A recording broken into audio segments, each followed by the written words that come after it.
"You will serve the Lord, my daughter, so do everything they tell you and be obedient." That's what my father said when he left me alone with the priest, closing the door as if he were delivering a package. My name is Joyce Mitchell. I am 81 years old today, and I live here in Muncie, Indiana. I was only 9 when my father took me to the parish house for the first time. He had his hat in his hand, his head bowed, but it wasn't out of respect. It was shame, or guilt, I don't know. At that time we lived in a borrowed shack behind the butcher shop. My mother did odd jobs as she could, and my father was one of those men who called anyone who could lend him something a brother, and anyone who had nothing to give a sinner. He owed the church a lot, and the church in that little town wasn't just a place of worship. It was a bank, a judge, the owner of everything. And the priest was the most respected man in town, Reverend Thomas Hargrove, a soft-spoken man, always clean-shaven with gentle hands and a look that many called holy. Over time, I learned to call it something else, but you'll understand that later. That day, my father said I was going to start helping at the church. I already washed the floors at home and took care of my younger siblings. For me, this was nothing new. I just thought it was strange that he didn't say anything to my mother, nor did he let me go home after lunch. "You will learn from the Reverend. You will serve God. This is a blessing." He kissed me on the forehead, the only time I remember him ever doing that, and pushed me inside. I was still wearing my old Sunday dress, the one my mother mended every time it tore at the knees. When I entered, the Reverend smiled, but it wasn't the smile of someone happy to see a child. It was the smile of someone who already knew what to do with his gift. He showed me the back room and said that was where I would sleep from now on. There was a single bed, a chair, and a small window with a dark curtain. "Here you will have peace, my child." I didn't even answer. Children who are too quiet already know things, even without knowing their names. On the first night, I cried softly, curled up under the thick blanket. I thought I would go home the next day, but days turned into weeks, and every time I asked when I would see my mother, the Reverend would say, "She's fine. It's better this way. It is the Lord's will." He taught me prayers. He made me kneel for hours. He said that pain was part of faith, and when the house was quiet, well, then he would come. He would close the door. He would speak softly. The Bible was still open on the table, and he would tell me that it was sacred, that I was chosen. At first I didn't understand. I just knew it hurt, and that if I cried, it was worse. One day, I asked if I could write a letter to my mother. He said yes. He gave me paper and pen, but he never let me deliver it. "She doesn't need to know everything, Joyce. Some things are divine mysteries." I believed it for a long time, because it was easier to believe than to understand. It was easier to think that God had a plan for me than to accept that no one was going to come for me. Time passed, and the whole town started calling me church girl. I did everything there. I cleaned, cooked, decorated the altar cloths. Always silent, always with my eyes on the floor. The other children looked at me with pity. The adults, with feigned respect. They knew something was wrong, but no one did anything, because messing with the Reverend was messing with God, and no one there wanted to pay that price. One afternoon I ran away. I ran barefoot to the butcher's shop, thinking my mother would welcome me with open arms. But she looked at me as if she had seen a ghost. "Joyce, what are you doing here?" "I want to go home, Mom. Please." She looked around. "If your father finds out you ran away, he'll be very angry. Go away, now." At that moment, I knew I had no home, that the only roof I had was that of the church, that my body, my childhood, my faith, everything had already been negotiated. I went back alone. The Reverend was waiting for me on the porch. He didn't yell. He didn't hit me. He just said, "Don't do that again. You belong to the Lord now." And me. I just bowed my head and went inside. Because when you're a child who's been given away, you learn early on not to make a fuss. If you've read this far, my dear, leave a like for this old lady, okay? It helps me tell everything with an open heart. I stayed there, inside that big house that smelled of old candles and moldy wood, like someone fading away without anyone noticing. Time didn't pass. It just piled up. Every morning seemed the same as the last, but something inside me died every time he slammed the bedroom door with that disgusting calmness. I pretended to be asleep, But he knew. He always knew. He would call me softly, without haste, and say it was time for devotion. And his devotion hurt me in a way that no words can explain. He never yelled. He never hit me. He was the type who smiled while he did it. He told me that it was part of my mission, that God had chosen my body to welcome the spirit of faith. I didn't really understand, but I had also stopped asking questions. The people in town thought it was beautiful. The girl from church, so dedicated, so well behaved. I became an example for other children, a model of obedience. Some mothers even said to their daughters, "Why aren't you like Joyce?" If they knew what he did when the door closed, if they knew how I woke up with a wet pillow and a shriveled soul, they wouldn't say that. But no one knew because no one wanted to know. That town was good at turning a blind eye, especially when Reverend Thomas was involved. He started calling me his spiritual daughter.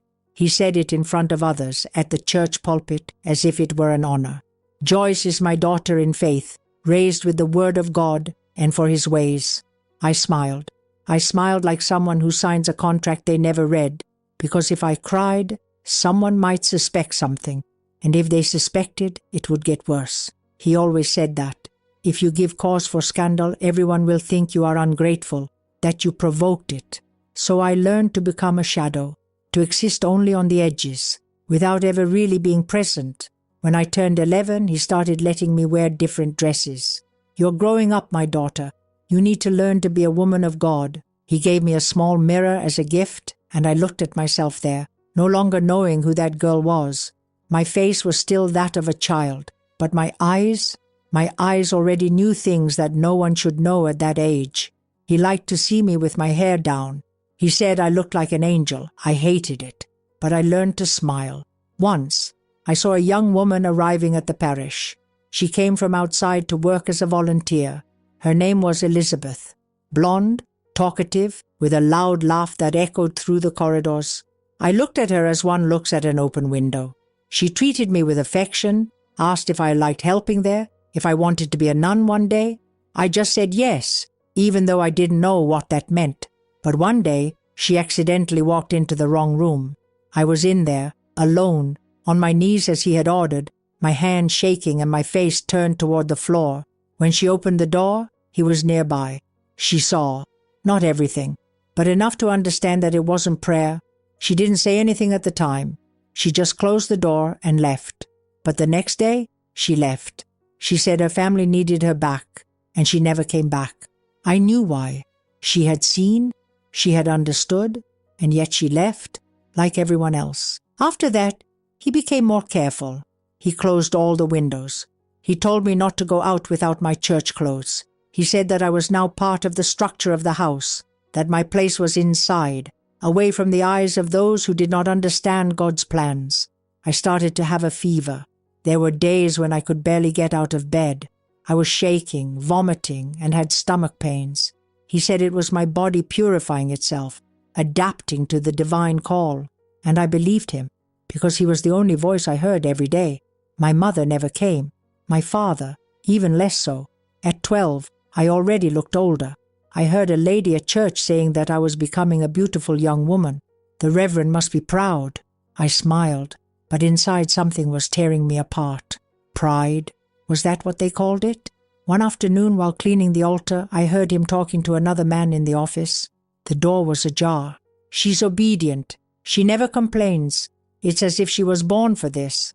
The other man laughed. He said it was rare to find a girl like that nowadays, and they toasted with wine from the Mass. I froze there, candle in hand, not knowing whether to cry or stick my head in the bucket of water. That's when I realized that this wasn't going to stop, that he wasn't going to let me grow up, that I was going to be the church girl forever, just the way he wanted me to be, a silent, docile doll, an object hidden behind faith, a soul buried alive. From that day on, I began to listen differently. Every word he said sounded like a rope tightening around my neck. Every glance from the city seemed complicit, and I, little by little, gathered the pieces of myself that had not yet been torn away. I needed a plan, but a plan for someone with nowhere to run is just a thought stuck in your head. And yet, I started saving every little thing, a piece of bread hidden away, a coin found in the pocket of an old coat, a key forgotten in the closet. I didn't know how yet, but I knew I was going to get out of there, or die trying, because if I stayed in that room, with the door closed and the Bible open on the table, I would disappear forever. And him, he would continue smiling at the altar, with that soft voice that made everyone bow their heads, everyone except me. I began to keep silent in a way that turned me to stone inside. I no longer remembered what it was like to hear my own voice saying anything other than yes, sir, or amen. The routine in there was like that of a polite prison. Everything clean, everything tidy, everything working. But fear, oh, fear lived under my skin. He knew. He knew I had started to think too much. Sometimes he would look at me sideways and ask if I was distracted. I pretended I wasn't. I said it was tiredness, that the fasts were taking their toll. And he smiled. He always smiled. That smile that seemed to say, "It's no use, Joyce. You're mine." One day, a man from town came to ask for help. He wanted the Reverend to intercede for a donation from the church to buy medicine for his sick wife. The Reverend refused. He said it was time to save, that the church needed to prepare for difficult times. I heard the whole conversation from afar, behind the door, and I saw when he, after the man left, took that money from the collection box and put it in his jacket pocket. He said it was for the sustenance of the divine work. And I there, with a cloth in my hand and a lump in my throat, began to understand that it wasn't just me. He did what he wanted, with whom he wanted because he could, and no one doubted it. No one dared. After that I started to observe more closely. I began to mentally note his every move, every time he left, every person who came in. I didn't write anything down, of course. I couldn't take that risk, but I memorized it, like someone preparing for an escape. I knew I wouldn't be able to escape like before, running down the street and knocking on my mother's door. That had already failed once, and it wasn't going to be any different now. I needed something else, something that would break his spell over the entire town, because as long as people thought he was a saint, I would continue to be the lamb, and he, the shepherd. One morning he showed up with some news. He said that a group of missionaries was coming to visit the parish, people from outside, from another city, and I felt a glimmer of hope for the first time in years. New people meant fresh ears, people who could still hear and see. I started imagining 1,000 ways to say something without saying everything. Maybe a note, maybe a certain look at the right time. But he knew. He always knew. And that day, he locked me in my room. I stayed there with my heart racing, listening to the voices in the front room, the laughter, the praise. And there I was, digging my nails into the wood of the bed. When night fell, he came. He sat on the edge of the bed, his hand on the Bible. He looked at me and said calmly, "You are a blessed girl, Joyce, but too much blessing can turn into pride, and pride is a sin." Then he got up and left. He locked the door from the outside. I kept thinking he was going to leave me there forever. 2 days passed. He brought food only once a day and didn't say a word. On the 3rd day, he let me out. I was already weak, dizzy, my eyes sunken from staring at nothing, and he hugged me, like a father, like a demon, and he said, "Now you're clean again." That day I decided I wasn't going to wait for salvation anymore. Not from outside, not from inside. I wasn't an angel, I wasn't a saint, and I certainly wasn't the daughter of God, as he said. I was just a girl pushed into hell under the guise of faith, and if hell was my home, then that's where I was going to leave from, but on my own terms, with the last of my strength that he hadn't yet taken from me. I started to smile. That's when he let his guard down. I started repeating his phrases, saying, "Thank you for guiding me," and "God is good for leaving me here." He relaxed. He let me move around the house again. I went back to washing the altar cloths, arranging the candles, sweeping the floor of the nave. But now, as I swept, I paid attention to every loose board, every window that didn't close properly, every creak of the old lock. During one of these cleanings, I found an envelope at the back of a locked cabinet with old photos of the church from when it was being built. And among the photos, there was one that made me freeze inside. It was the Reverend when he was still young, next to another girl. She looked a lot like me. Same frightened look, same rigid posture, I asked who she was, pretending I didn't know. He said she was just a helper from another time. She also served well, he added, and he laughed. That thought kept hammering away at me for weeks. So did her. How many others had been there before me? How many more would come if I didn't do anything? I started imagining that girl in the photo leaving, trying to escape, being handed over again, just like me. That's when I decided I wasn't going to be just another forgotten story. I was going to be the end of his story, even if it was the last thing I did. I started hiding things. A small kitchen knife, wrapped in a cloth inside the hollow broom. A piece of glass I found behind the pulpit, hidden in the sleeve of my Sunday dress. A coin, an old rope. I didn't know exactly what I would need, but I knew I would need everything, because when the time came, I couldn't hesitate. I couldn't sleep properly. I spent the night imagining scenarios in my head. Run away, confront him, turn myself into the whole town and tell them.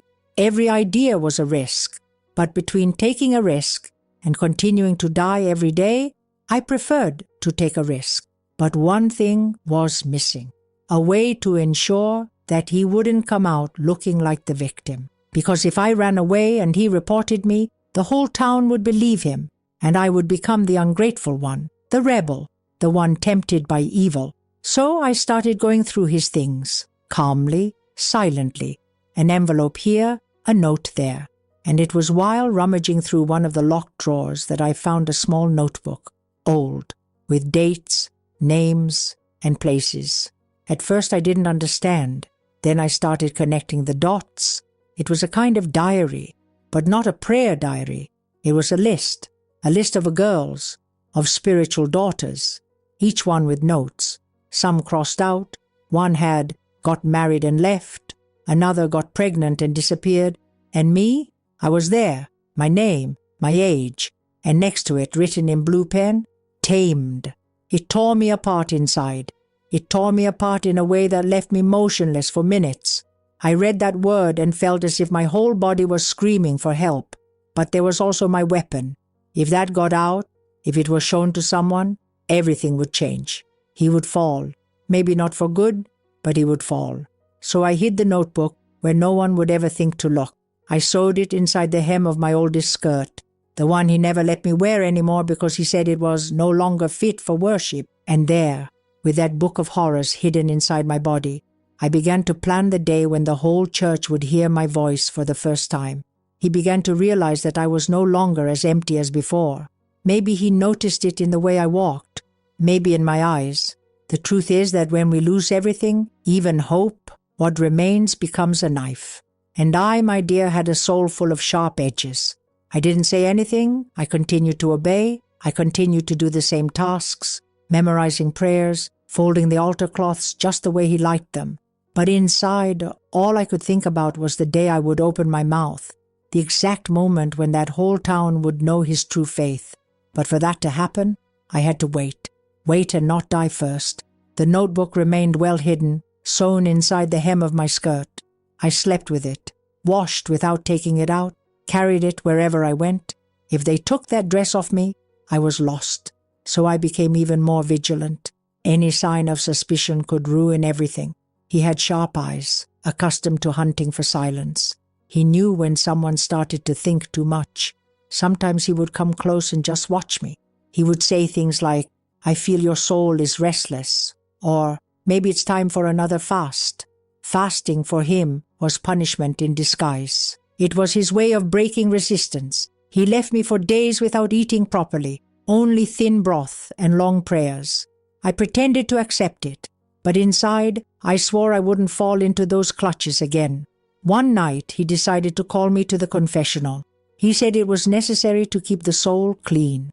We sat face to face. He had the Bible open. I had sweaty hands in my lap. He asked if I had anything to confess. I shook my head. He insisted, asked if I felt anger towards him, if I had thought about running away again. I lied. With steady eyes, I said I loved being there, that I wanted to be like Mary, obedient and pure. He smiled, satisfied. He said I was the greatest blessing in his life. And at that moment, as he smiled, I felt a strange taste in my mouth. Disgust, but also strength, because I realized he didn't know. He had no idea what I was plotting. The following week, I learned that the regional bishop was coming to visit the parish. That lit a new flame. A man from above, someone who might have some real power. I started thinking about how to get to him. I imagined 1,000 ways, but they all seemed impossible. I couldn't just hand him the notebook. If the Reverend suspected anything, he could hide everything again, lock me up, silence me forever. So I decided to do something different. I spread the news among the faithful, feigning enthusiasm. The bishop is coming. It's going to be beautiful. Everyone was excited, preparing the best of the church, washing pews, wiping the floor. I helped, but with only one thought in mind. How could I make that man listen to me? The day arrived. The church was full. Flowers on the altar, new candles, the strong smell of incense. I wore a blue dress, the same one I wore when I first arrived there. It didn't even fit properly anymore. It was tight across the chest, but it was the only one that could hide the hem-stitching well. The Reverend was beaming. He walked back and forth, greeting the faithful, smiling more than usual. When the bishop arrived, the whole town seemed to be celebrating. The Mass began, and there I was, sitting in the front row, with my notebook hidden, my heart beating like a drum. I waited for the right moment. When the celebration ended, the bishop stayed in the sacristy receiving congratulations. I offered to bring him a chalice. I went in, trembling inside, but steady. I handed him the object, and without anyone seeing, dropped a folded piece of paper on the floor. He looked at me suspiciously. I just whispered, "Please," and I left. I didn't sleep that night. The Reverend didn't say anything, so I understood that he hadn't seen it. I spent the whole next day cleaning the front yard, as if nothing had happened, until, in the late afternoon, I was called to the parish library. The bishop was there, alone. He offered me a chair and told me to sit down. I remained standing. He opened the paper. I had written only one sentence. "I have proof. I need to leave." He asked what I meant by that. I just replied, "Let me show you." He said he could only do something if he was sure, so I asked him to meet me behind the chapel that night after everyone was asleep. He hesitated, but agreed. I waited all day with the notebook in my hand. I didn't even put it down to eat. When the time came, I walked slowly to the agreed place. The cold ground hit my bare feet, and each step felt like a whole year of fear. But I went. He was already there. I handed him the notebook. He opened it, leafed through it, read some names. His face slowly changed, from astonishment to anger. Then he looked at me. "Is all this true?" I nodded. He took a deep breath. He said he needed to think, that he couldn't make a decision without consulting the diocese. And I knew, at that moment, that he wasn't going to do anything, that even with that in his hands, he was afraid. Afraid of the church, of scandal, of losing his position, and that I was alone again. I went back to my room with my soul shattered. I thought I had won. I thought justice would come from above. But justice, my dear, is something that only comes to those with a powerful surname. I only had a bruised body and a name scratched in an old notebook. That night, the Reverend came early. He opened the door slowly. He looked at me from afar. "Have you been saying things, Joyce?" I didn't answer. He approached me. He whispered in my ear, "Lying is the work of the enemy." I didn't even blink. I just stared. And that was the day he hit me for the first time. A sharp, hard slap that threw me against the wall. "You'll regret this," he said. "I'll keep you on your knees until your soul cries out for forgiveness." I knelt down, but not out of regret, out of strategy. He thought he was breaking me, but he was only sharpening the blade inside me, because at that point I had nothing left to lose. And when you have nothing left, my dear, you become dangerous. And I, Joyce Mitchell, was going to be his danger. He had never hit me before. He did everything quietly, like someone fulfilling a holy routine, but without raising his hand. That slap changed everything. Not only because it hurt, because it did hurt, but because it was as if he had torn with his fingers the fantasy that held the faith of others. It was as if even he, deep down, had realized that he no longer needed to pretend so much. He knew that I knew, and now he knew that I wasn't going to stop. That night the mark of his hand remained on my face until the next day. None of the ladies at church commented. They looked at me askance and asked if I had fallen down the stairs. I said I had tripped over the broom. They laughed and changed the subject. I wanted to scream, but no one listens to a young woman scream. Imagine a girl branded as a saint. I went back to cleaning as usual, only now I did everything with a different intention. It was no longer servitude. It was gathering ammunition. I started listening to everything, every side conversation that came through the hallways. One of the ladies from church said that the Reverend was going to be promoted, that he might be transferred to another bigger city, where he would have more power, more prestige.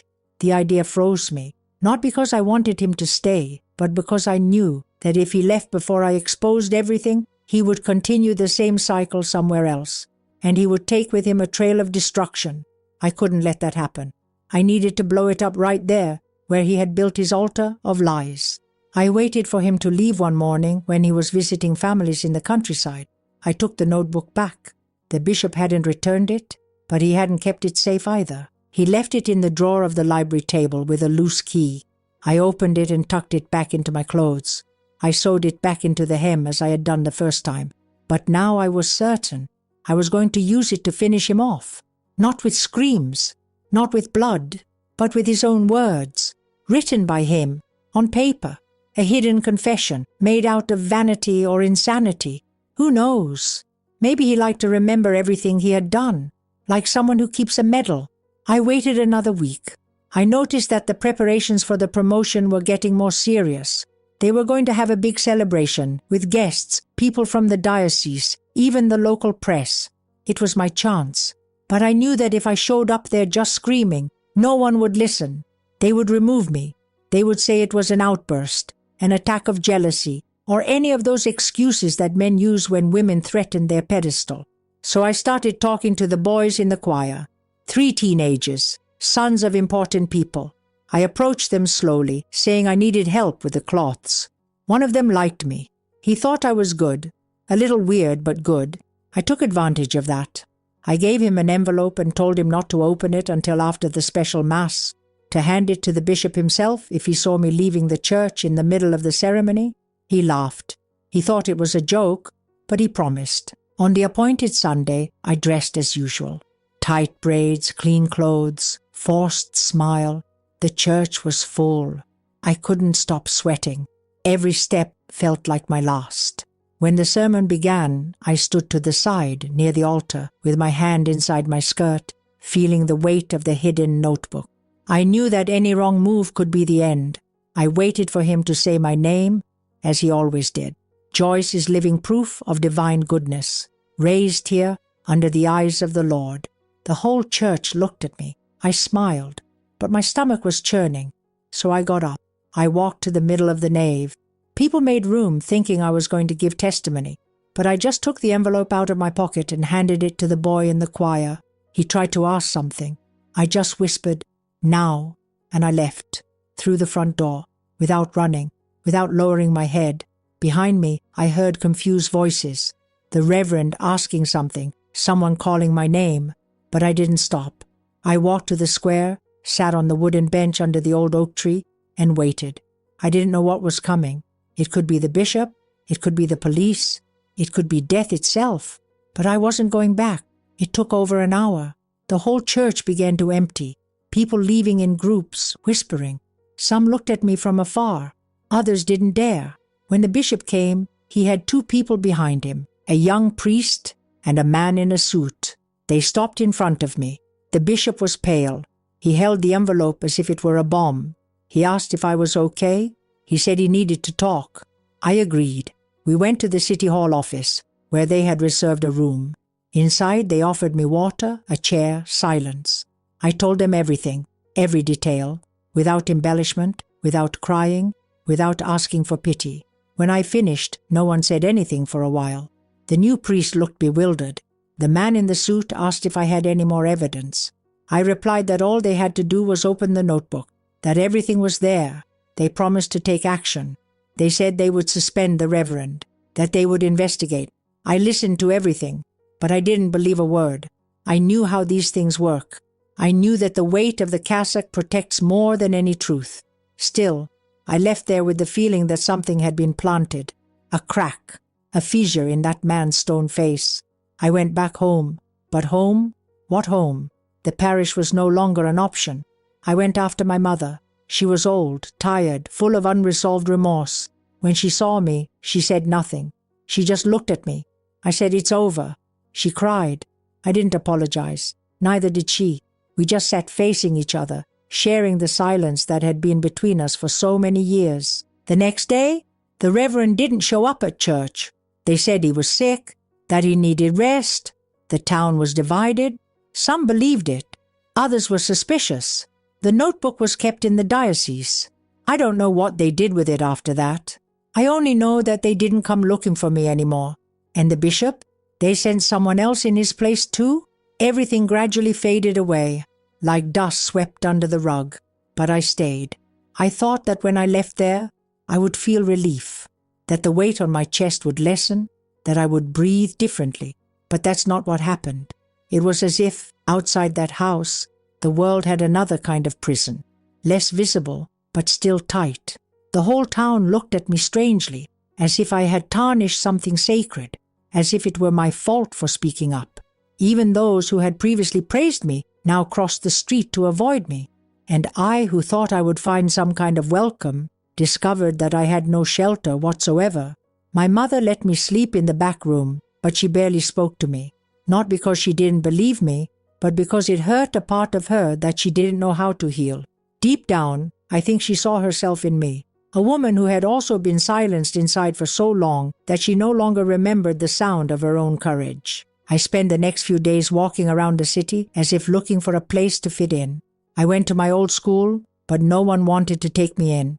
They said I was too marked, that what I had experienced could be contagious, dangerous, uncomfortable.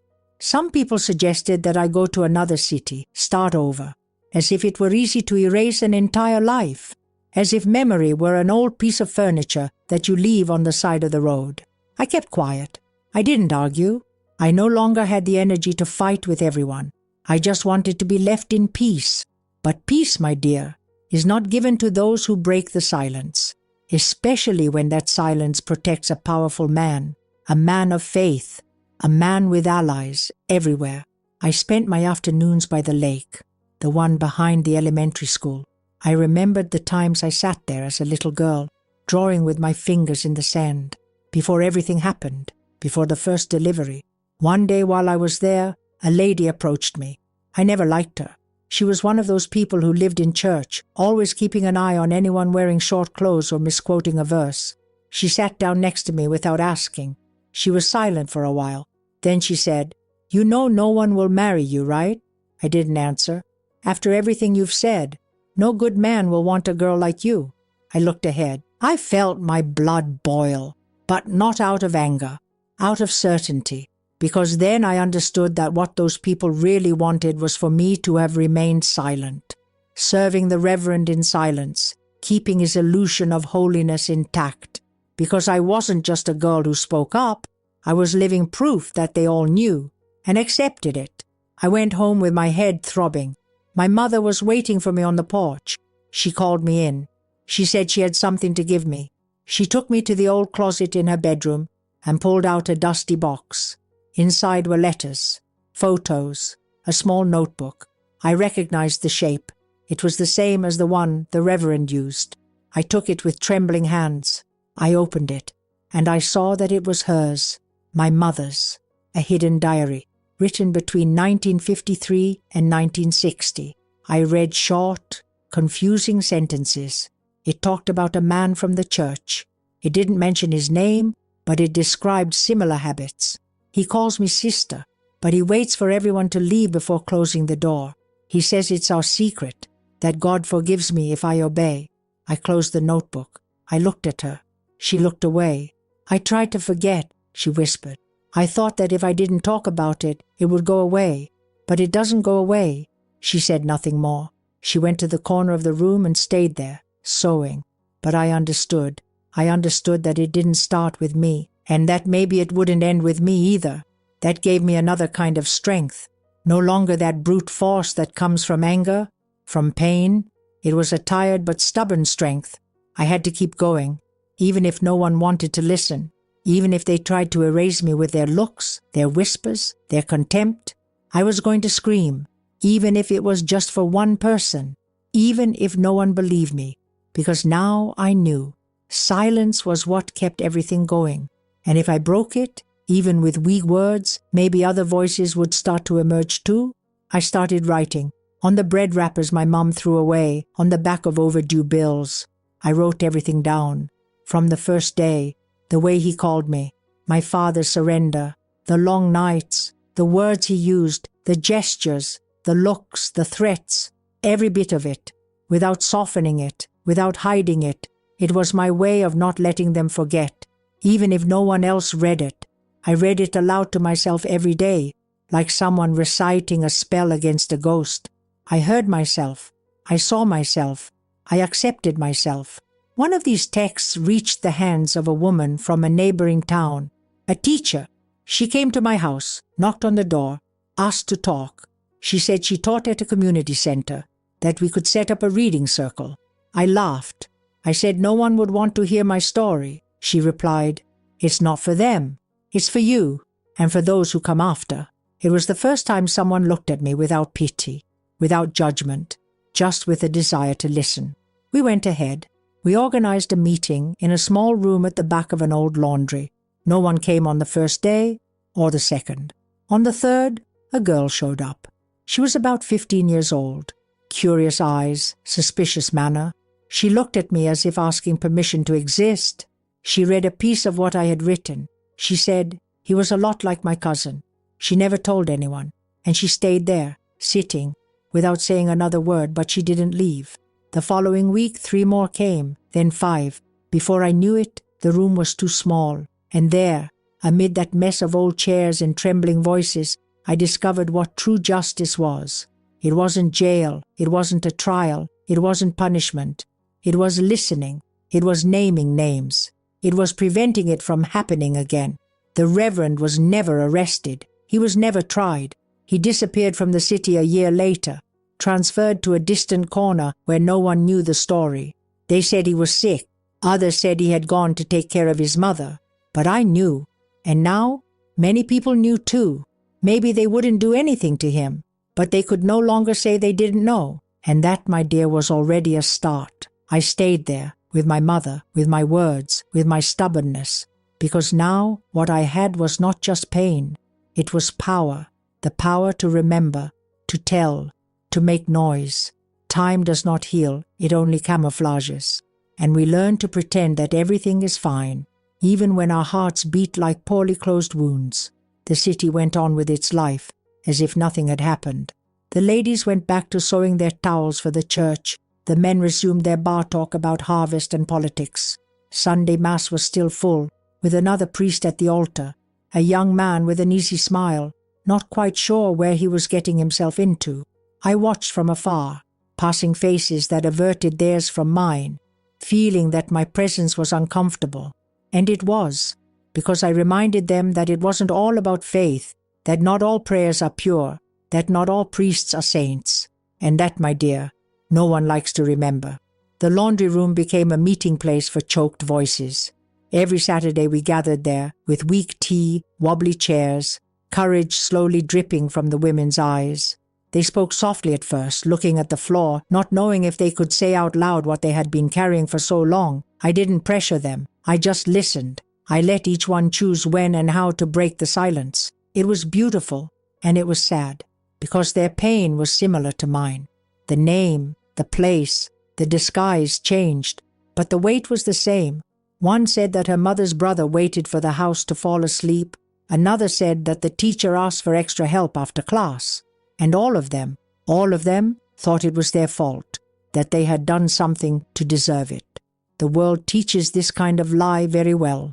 I started writing everything down, every story, every sigh, every sentence cut short by shame, not to expose, but to keep, to remember that it was real, that it wasn't the invention of a disturbed mind, as people said. I gave each woman a false name. I changed dates, places, but I kept what hurt the most, because it was in the pain that the truth lived. One day I showed these texts to a journalist who came to town looking for human interest stories. She was interested. She said she wanted to publish them. I asked if she could use my real name. She said yes. I've already taken what I had to take. Now I want people to know. She was silent. Then she smiled. You have no idea what you're doing, Joyce. The following weeks were an avalanche. The newspaper came out in a special edition with my photo on the side, eyes down, no makeup, no filter. The headline spoke of courage, of women who turned trauma into voice. At first, no one commented. Then notes started appearing on my door. Some were supportive. Others had words that hurt more than a punch. You want fame. You're making it up to get attention. You should be ashamed. I tore them all up, not because they hurt me, but because they didn't deserve space. What mattered to me was that, because of that article, more people started coming to the laundromat. Mothers, daughters, grandmothers, some from other cities. There was even a woman in a wheelchair who came by bus just to say, I was also given away. Those two words, I was given away, became a symbol. We embroidered them on an old sheet and hung it on the living room wall. Every woman who passed by touched the cloth as if greeting a friend. It was a code, a pact, unspoken but profound. No one was alone anymore. No one would be silenced without a fight. Even teenagers started showing up. They came shyly, saying they just wanted to listen. But I saw in their eyes that fear I knew so well, fear that it would all happen to them too. And that's when I had the idea of turning it into a school, not just for reading, but for protection. We taught them how to identify signs, how to ask for help, how to escape if necessary, because waiting for the world to change is not enough. We have to prepare for the worst, because sometimes the worst is already inside the house. My mother started participating too. She would sit quietly in a corner, listen to each one, hold the trembling hands of those who were starting to speak. She didn't talk about her own story, but just being there was enough. Her presence said more than any words could. One day, a girl asked if she had also gone through that. She didn't answer, but she cried, and that was enough. The girl hugged her, and the two stayed there, clinging to each other for long minutes. After that, my mother never missed a Saturday again. The town still pretended not to see. The church didn't comment. The radio avoided the subject. But little by little, I realized, their silence was no longer the same. It was cracked. There was an echo. People were starting to get really uncomfortable. Some tried to intimidate us. They knocked on our door at night. They shouted names. They said the town was being tarnished by those stories. The police showed up once, saying they needed to check the legality of the meetings. They claimed it was an unauthorized gathering. I laughed. If it were prayer, no one would come asking questions. The officer lowered his eyes. He never came back. But it wasn't all threats.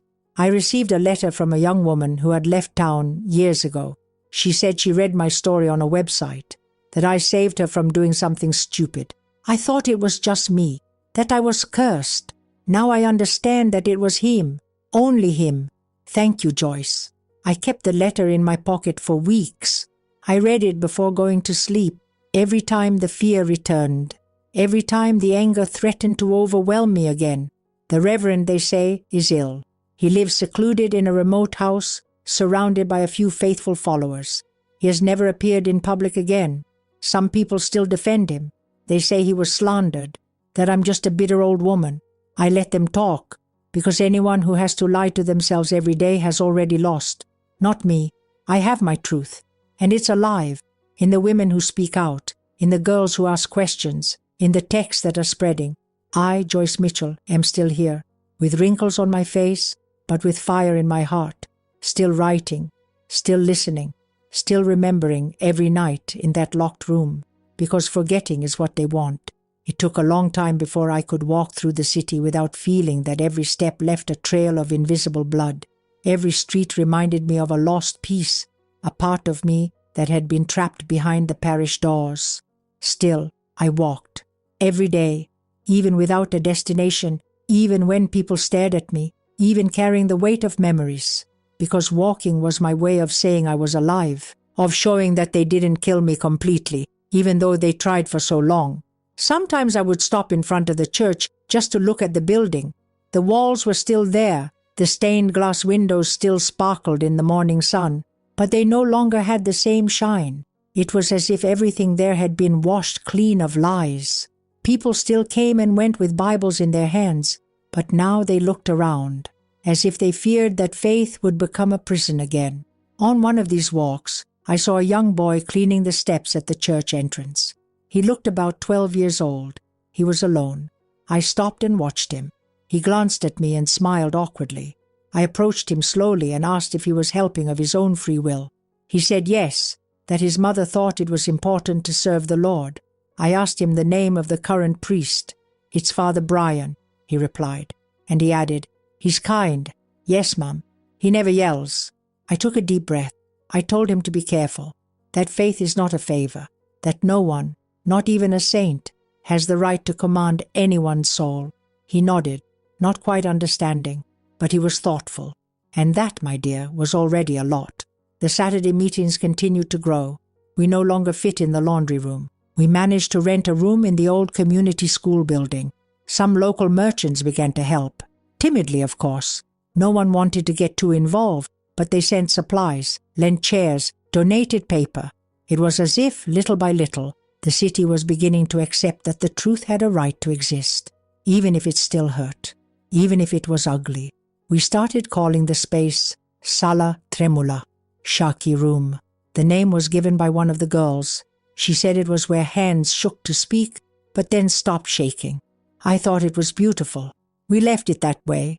We received invitations to speak in other cities, small meetings, seminars, listening circles. I never imagined leaving there to teach anyone. I always thought my story was mine alone. But I discovered that it was a mirror. People from all over saw themselves in me. Women of all ages came to hug me, saying that now they could sleep a little better, that they had written down their own pain after reading about mine, that they had said no for the first time. It gave me a strange feeling. It wasn't happiness. It was something shallower and deeper at the same time, a kind of burning peace, a silent justice. One day, a woman who claimed to be the Reverend's cousin showed up. She came from another city. She asked to talk to me in private. I thought it was some kind of trap, but I agreed. We sat on a bench in the square. She looked me in the eye and said, "I believed him, my whole life, until my daughter started saying strange things. Things he said to her, signs she didn't understand. That's when everything fell apart." She was silent for a moment. Then she continued, "I want to apologize for everything, for not seeing it, for defending him, for keeping quiet. I didn't know what to say. I just stood there listening. In the end, she thanked me. She said that her daughter was now receiving help, that they were trying to start over. She hugged me and left. It affected me more than I wanted to admit, because it showed that even within his own family there was pain. And where there is pain, there are cracks. And where there are cracks, eventually the truth comes out. My nights were still difficult. Sometimes I dreamed about that room. Other times about the sound of the door closing behind me. I would wake up sweaty, my heart racing, but I no longer screamed. I learned to breathe, to hold on to the fear until it became just a memory. I started writing letters that I never sent, letters to my father, to the Reverend, to the bishop, to the whole city, not for revenge, but to understand. I tried to explain to myself how they came to hand me over, how it was so easy to forget that I was a child, that I had scraped knees, baby teeth, fear of the dark, how they could turn my faith into a tool of control. I wrote and tore up. Sometimes I kept it, other times I burned it, but writing was my way of not letting the poison fester inside. Little by little, girls began to say they wanted to speak too, not just in a closed circle. They wanted to shout, write on walls, make flyers, put up posters. They were young, brave, impatient. I saw in them what I was not at their age. I saw the courage I lacked, and I understood that my role now was to push, no longer to protect, no longer to ask permission, but to pave the way.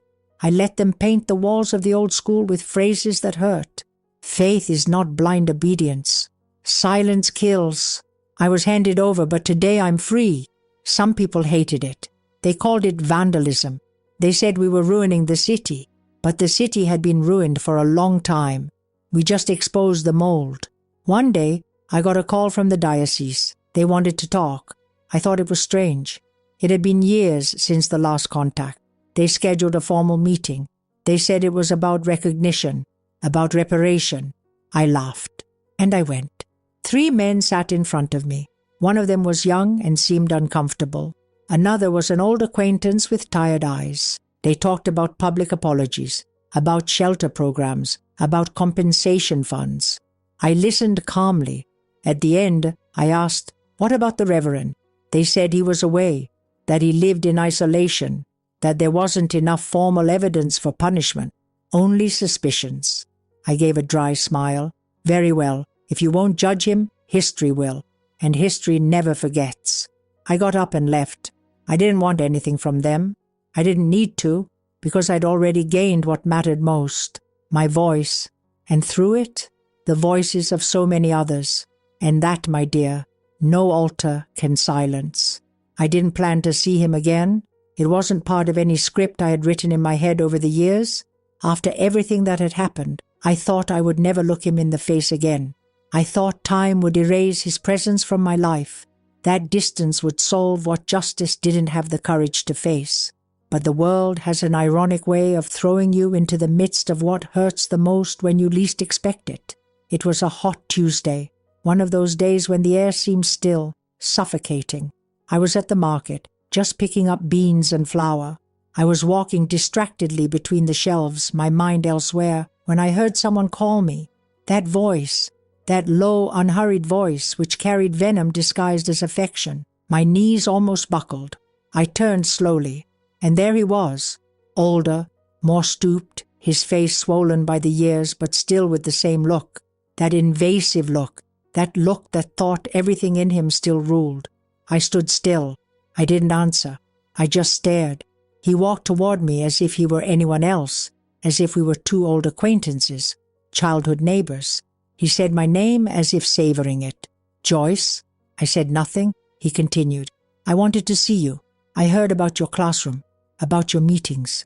I took a deep breath, planted my feet firmly on the ground. "You have no right to talk to me."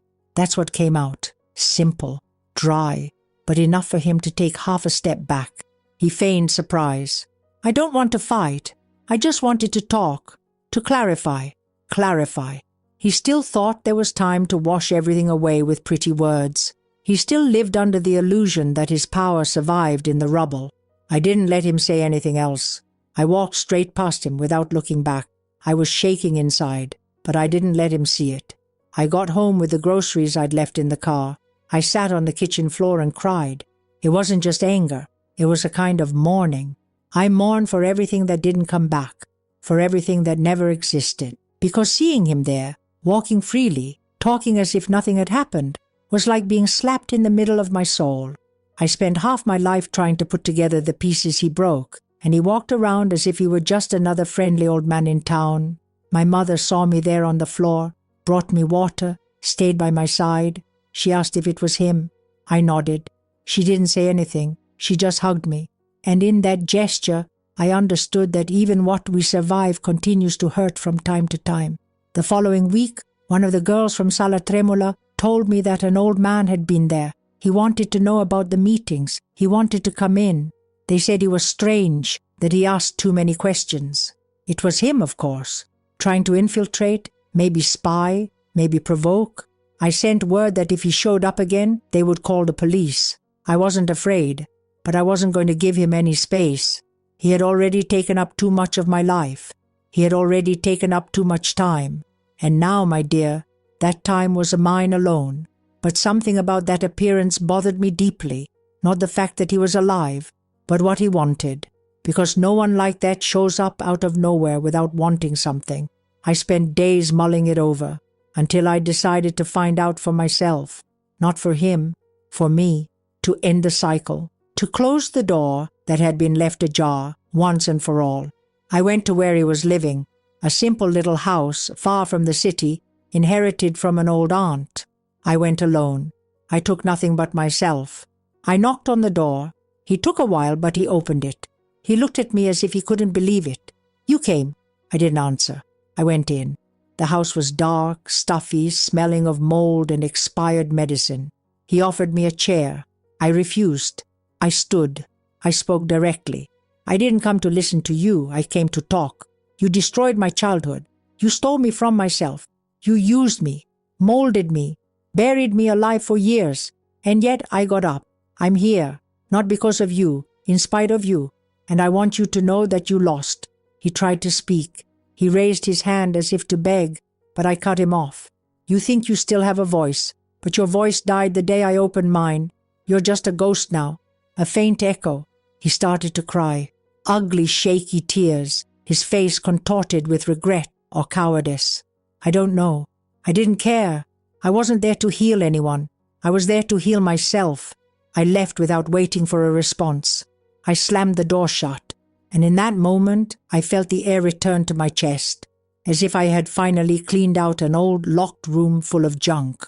I returned to the city with a different posture, straight, lighter, not because he had disappeared from my life, but because for the first time he no longer had power over me, not with words, not with eyes, not with silence. At the meeting the following Saturday, I told the women what had happened. Some cried, others applauded. One of them said, "You faced the monster in his lair." I replied, "He was no longer a monster. He was just a small sick man, shriveled by his own wickedness." And there, in that circle of firm voices, I understood that it wasn't just my story that had come to an end. It was that of many others. Because every time a woman spoke, another woman was born. I should have felt peace after that meeting, but what came was something else. It wasn't guilt, because I buried that long ago.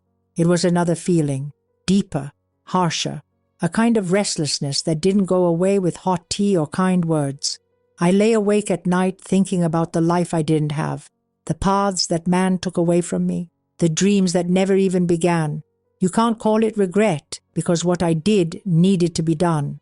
But there is a sadness that comes after victory, when the dust settles and you realize the real extent of the damage. I started having strange dreams.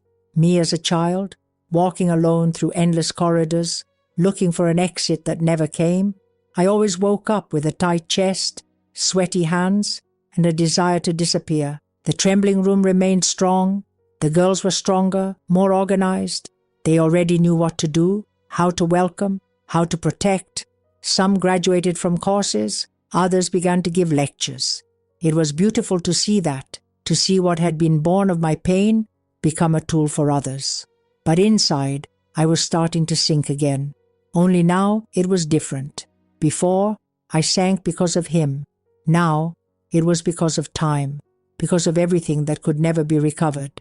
I looked at my mother and saw that she was aging quickly. Her eyes lost the sparkle they once tried to regain. Her sewing was no longer straight. Her hands trembled. She started to forget things. Small things at first, then more serious things. One day she called me by the wrong name. She looked at me and said, "Rachel." Rachel was a friend from her youth who died before I was born. I took her to the doctor. The diagnosis came with words that hurt: cognitive deterioration, possibly dementia. I started taking care of her on my own. Baths, meals, medicine, everything was my responsibility. The time I devoted to the room gradually decreased. The girls understood. They helped me as best they could. But I knew that this would eventually pull me back down. Not because taking care of her was a punishment, but because it forced me to remember. To remember how much she was absent, how much she saw and didn't see at the same time. And now she depended on me, as if the cycle had reversed. Only this time, I wasn't going to run away. I was going to take care of her until the end. Because as much as she had failed, she was also a victim. And I understood that late, but I understood it. The nights grew long. While she slept, I wrote. I tried to put everything that was left on paper, the final pieces of the story, the fragments that still haunted me. One of them was my father. I didn't know if he was still alive. I never heard from him again. After he gave me up, he disappeared. They said he moved to another city, got remarried, opened a store.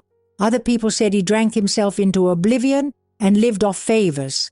I didn't care about the details, but I began to feel that I needed to put an end to that too. I needed to look him in the face and ask if he slept well, if he remembered what he did, if he thought it was right. I started looking for him. I used my contacts, asked on social media, called old acquaintances. It took a while, but I found an address. It was far away. I took a bus and went. When I arrived, the neighborhood was poor, cramped, noisy. I asked at a store where the house with the name I had written down was located. They pointed to a rusty gate. I knocked. A woman answered. She said he was inside, but that he was sick and couldn't even speak properly anymore. I waited. She took me to a room in the back. The man lying on the bed was a shadow of his former self. Thin skin, dull eyes, short breath. He didn't recognize me. He didn't even look at me properly. The woman said he had had a stroke months ago, that he was paralyzed. I stood there, staring. It was him, the man who betrayed me, the man who smiled as he closed the door, and now he was there, silent, motionless, trapped in a body that no longer obeyed him. I spoke anyway. I said my name. I said who I was. He blinked slowly. Maybe he understood, maybe not, but I said it. Everything, every word, every pain, every night, every piece of me that he broke with that act. I spoke for minutes, without crying, without trembling. When I finished, he blinked again. A tear rolled down his cheek. The woman next to him said he hadn't cried in months. She looked at me in amazement, but I was already leaving. I didn't wait for an answer. I had already heard too much throughout my life. I returned home in silence, the bus swaying, the long road, and a new emptiness in my chest, as if that chapter had also been closed, not forgiven, but buried. I got home and found my mother confused. She thought it was Sunday, that I was her cousin, that my name was Louise. I sat next to her, held her hand and said, "I'm Joyce, your daughter." She smiled. I don't know if she understood, but she held my hand tightly, and it was in that touch that I realized that, in the end, that was all that was left. One body next to the other, a silence that was not forgetfulness, but survival. That's how we survive, putting the pieces together with what we can, sewing everything together in the dark, and moving on. I was supposed to have died quietly. That's what he wanted, for me to be forgotten, like a dry leaf carried away by the wind of shame, but I chose to stay. I chose to disturb, to expose, to break down the walls that he and so many others built on top of our pain. And now, with my mother in her last breaths of lucidity, with my father wasting away in some corner, with his name still circulating in the mouths of people who pretend not to know, I understood that everything had to end, not with screams, not with blood, but with closure, with a full stop, because those who have lived too tied down need at least once to decide where to stop. My mother deteriorated quickly. She forgot that she had already eaten, forgot the names of her neighbors, mixed the past with the present. One night, she called me by his name. She said I was late for the sermon. I almost fell down. I stared at her with a lump in my throat that wouldn't go away. I took a deep breath, held her hand and said, "It's okay. He's not here anymore. He'll never be here again." She closed her eyes. She fell asleep soon after. And then I knew. She wouldn't be coming back. Not really. Her mind had given up on coming back, and I had to accept it. I let her sleep.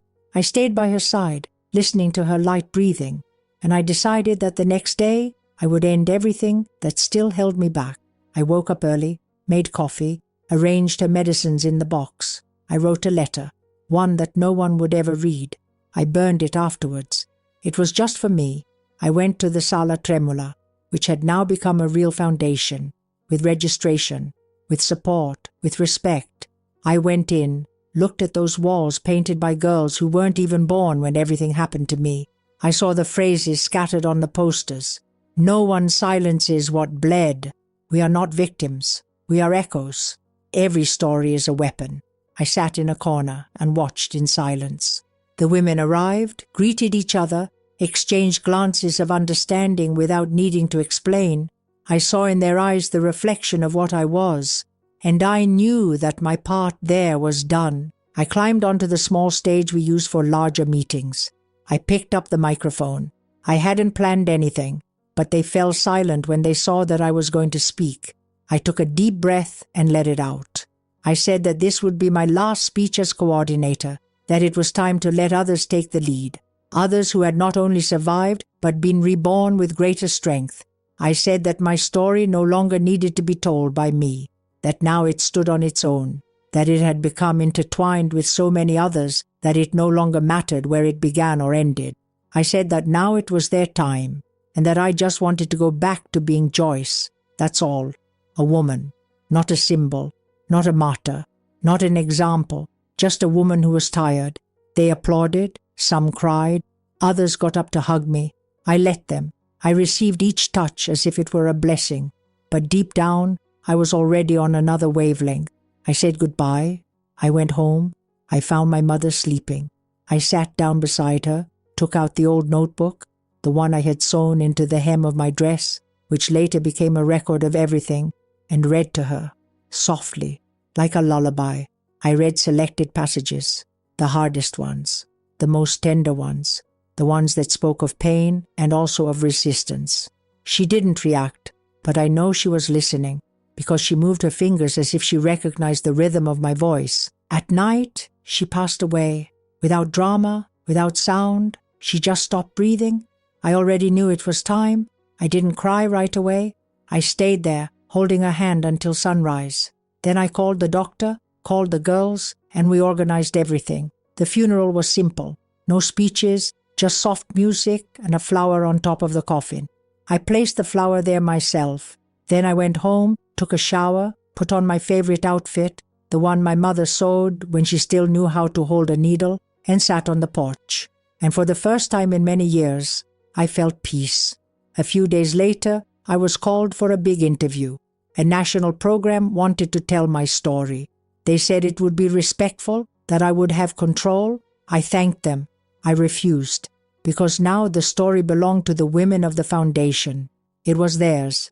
I was just the first, and that was enough.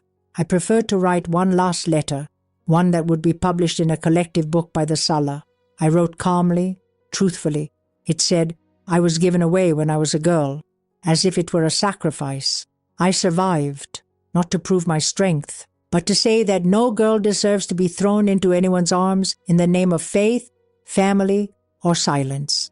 Today, I choose my end, and it is mine, no one else's. Thank you for listening. Thank you for staying. I signed it. Joyce Mitchell, 78 years old, from Auburn, Alabama. I closed the notebook. I put it in an envelope. I sent it to the printer. After that, I stopped writing. I stopped talking. I just lived. I baked cakes, took care of plants, wrote birthday cards to the girls at the foundation. I laughed with new neighbors. I went to the movies. I cried watching silly movies. I grew old with dignity, without hiding the scars, because each one was a reminder of what I had overcome, of what didn't kill me, of what I tried to save, even when everyone else had given up. And now that you've heard everything, do me a favor, dear. Tell this story to someone, not to me, but to some girl who might need to hear it, so she knows she's not alone, that there is a way out, that there is a voice, and that even when they give up on us, we can still get back up. If you've made it this far, thank you. Really, don't forget to support Grandpa by leaving your like below.